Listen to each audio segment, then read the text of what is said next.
आता वळत महत्त्वाच्या टॉप 9 बातम्या। मोहित कंबोज यांना मुंबईतील 30 SRA प्रकल्प कसे मिळाले? काँग्रेस खासदार वर्षा गायकवाडांचा आरोप। संबंधित प्रकरणाची चौकशी करण्याचीही मागणी। मला मिळालेल्या 30 पैकी 5 SRA प्रकल्पाची यादी द्या। आरोप सिद्ध न केल्यास वर्षा गायकवाडांनी राजीनामा द्यावा। भाजपचे नेते मोहित कंबोज यांचा आव्हान। महाराष्ट्राचे नवे राज्यपाल आचार्य देवव्रत यांचा शपथविधी संपन्न। मुख्यमंत्री उपमुख्यमंत्री शिंदेंची सोहळ्याला उपस्थिती पाहायला मिळते, तर अजित पवार राज्यपालांच्या शपथविधी सोहळ्याला अनुपस्थित।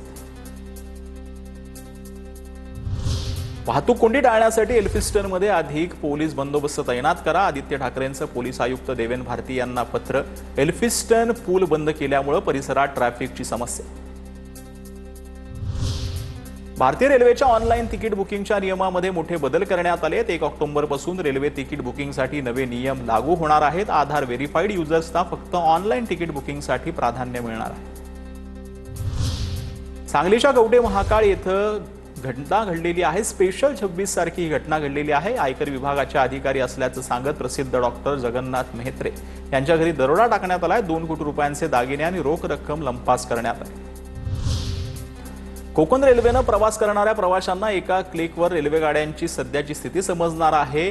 KR mirror KRCL mobile app सुरू करण्यात आलेला आहे। मराठीसह 4 भाषांमध्ये हे ॲप कार्यान्वित असेल।